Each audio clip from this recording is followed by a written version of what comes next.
Hello students, मैं doctor Nidhi Yadav SPC government college Ajmer से BA part first के प्रथम पेपर पॉलिटिकल थ्योरी के जो हमने पहली क्लास कर ली थी उसमें हमने जानने का प्रयास किया था कि राजनीतिक सिद्धांत क्या है, या हम राजनीतिक सिद्धांत को सिद्धांत क्यों कहते हैं, या उसको विज्ञान के तरीके से जानने का प्रयास क्यों करते हैं।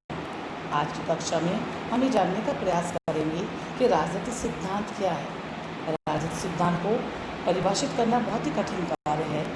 राजनीति शास्त्र के विभिन्न विद्वान इसको अपने अपने ढंग से व्याख्यात करते हैं और इसके विभिन्न संदर्भों में इसका जिक्र करते हैं, किंतु यदि वास्तविकता के धरातल पर देखें तो किसी भी समय में कोई भी एक राजनीतिक सिद्धांत न दिखाई देता है। जितने विचारक उतने ही राजनीतिक सिद्धांत दिखाई देते हैं, लेकिन फिर कुछ विद्वानों के माध्यम से जानने का प्रयास करेंगे कि राजनीतिक सिद्धांत क्या है।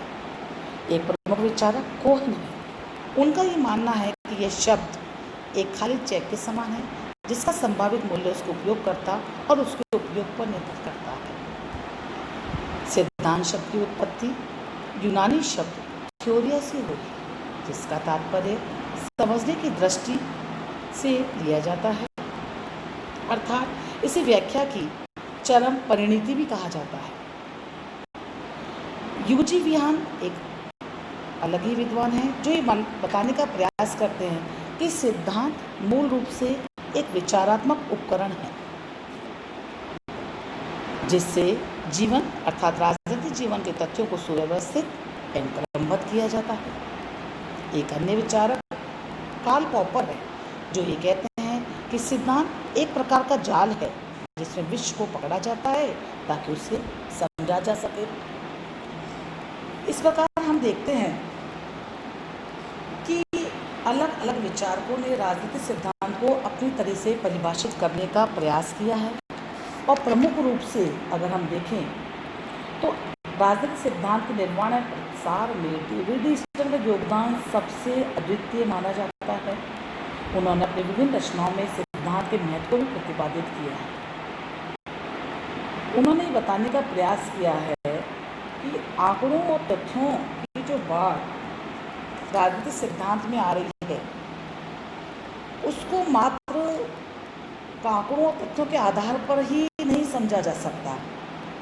हमको एक इस प्रकार की व्यवस्था स्थापित है, इस प्रकार के सिद्धांत की आवश्यकता रहेगी जो कि अनुशासन के रूप में राजनीति विज्ञान के समस्त विषय क्षेत्र को दिशा निर्देश, सामंजस्य और व्यवस्था प्रदान कर सके।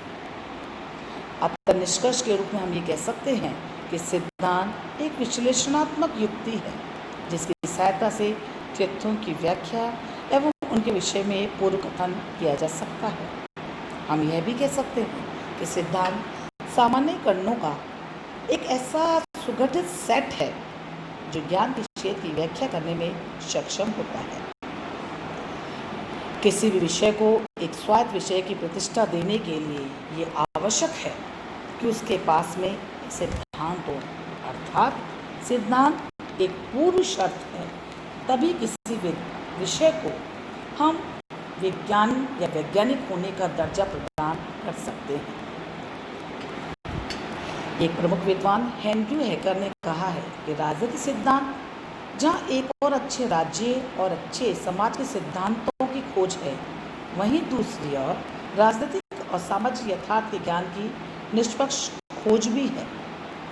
राजनीतिक सिद्धांत का इतिहास बहुत पुराना है। राजनीतिक सिद्धांत में हम विभिन्न पक्षों को या तथ्यों के आधार पर राजनीतिक समस्याओं के विभिन्न पक्षों को जानने का प्रयास करते हैं ताकि राजनीतिक समस्याओं के समाधान प्रस्तुत किए जा सके। राजनीतिक सिद्धांत के अंतर्गत राजनीतिक विचारों के राजनीतिक इतिहास का अध्ययन किया जाता है। अगर हम इसके ऐतिहासिक यात्रा की ओर चलें तो हम देखेंगे कि प्लेटो से लेकर आज तक का समस्त राजनीतिक विचार राजनीतिक सिद्धांत की मूल्यवान धरोहर है। प्राचीन यूनान से आधुनिक काल तक राजनीतिक सिद्धांतकारों के बड़े समूहों के द्वारा राजनीतिक सिद्धांत को विकसित होने में एक लंबा समय और एक लंबी यात्रा तय करनी पड़ी है।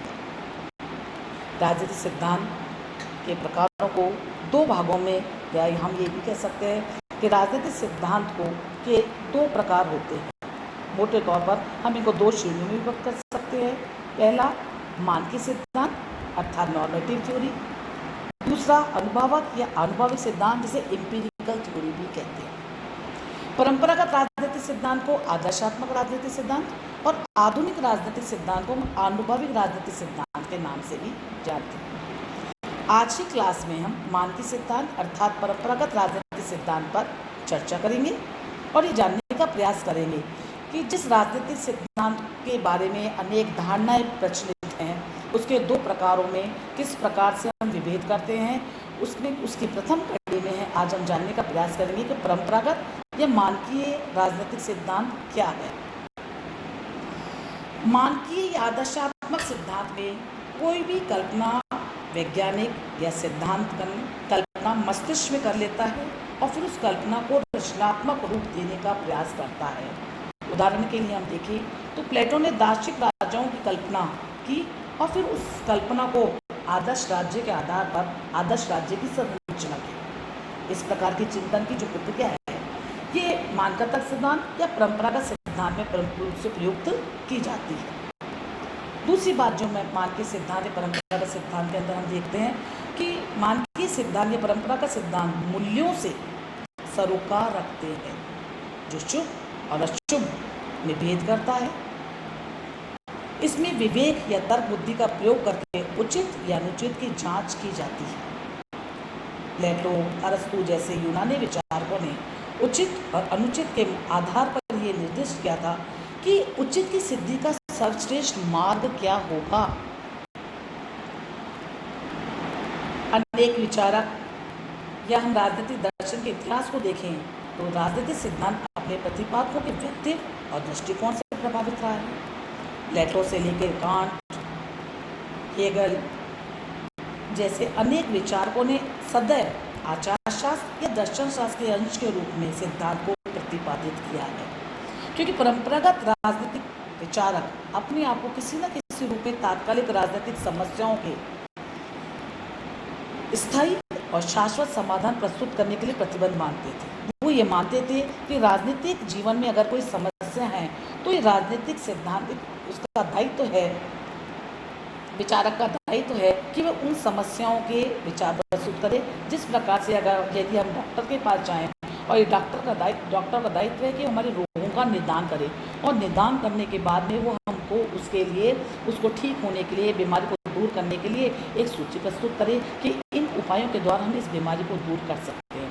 उसी प्रकार परंपरागत सिद्धांत के विचारकों का ये मानना था कि राजनीति और समाज के अंदर अगर कोई बीमारियाँ हैं तो उन बीमारियों को दूर करने का दायित्व राजनीतिक सिद्धांतवादियों का है या राजनीतिक विचारकों का है या उस विषय के विशेषज्ञों का है जो उस विषय के जानकार हैं।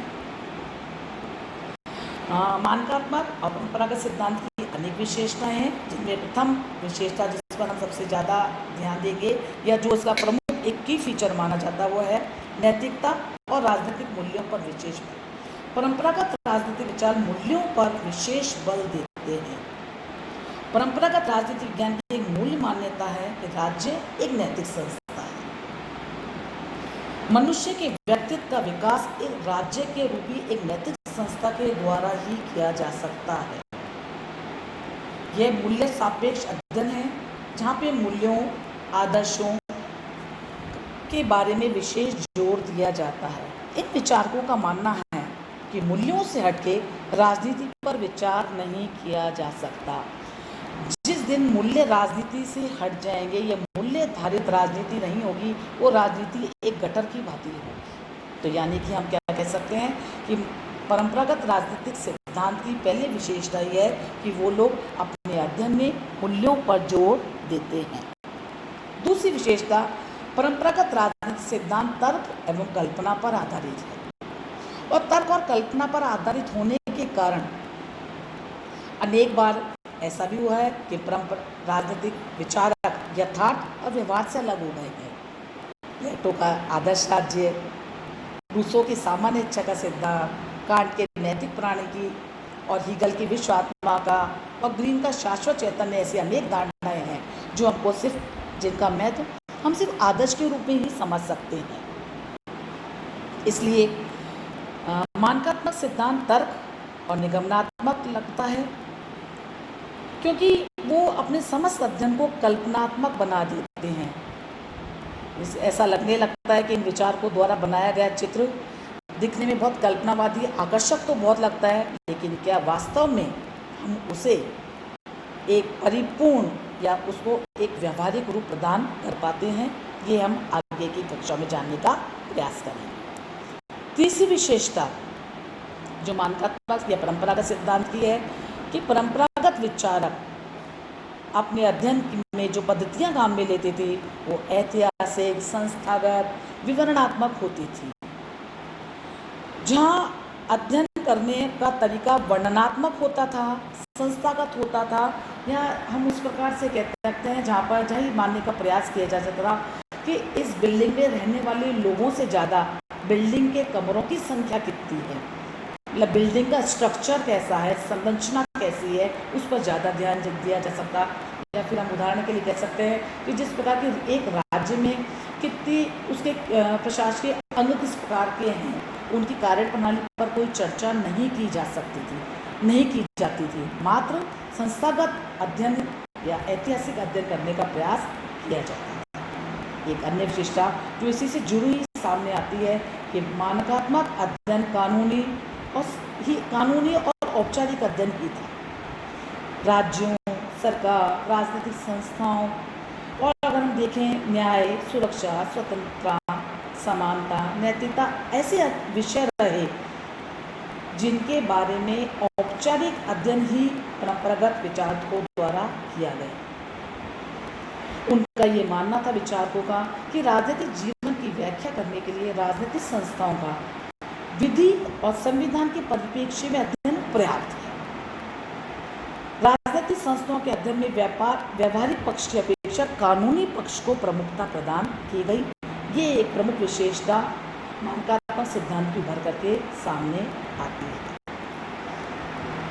परंपरागत राजनीतिक सिद्धांत की विशेषता अगर हम विशेष रूप से अगर किसी विचारक को देखना चाहें तो प्लेटो की रचनाओं में सबसे ज़्यादा हमें इस सिद्धांत या परंपरागत सिद्धांत का प्रतिरूप दिखाई देता है। आधुनिक युग में भी बहुत ऐसे विचारक हैं जिन्हें हम परंपरागत राजनीतिक सिद्धांत का समर्थक मान सकते हैं, जिनमें Rousseau, Kant, Hegel, Green, Bosanquet, Laski, Michael Oakeshott और लियो स्ट्रॉस आदि विचारकों का नाम लिया जा सकता है।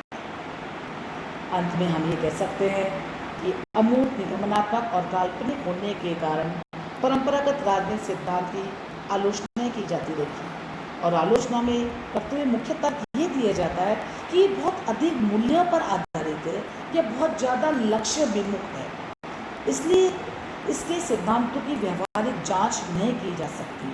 इसलिए आधुनिक रूप में राजनीतिक सिद्धांत को हमको नए सिरे से डालना होगा और एक वैज्ञानिक विषय का रूप धारण करने की प्रयास करने होंगे। धन्यवाद।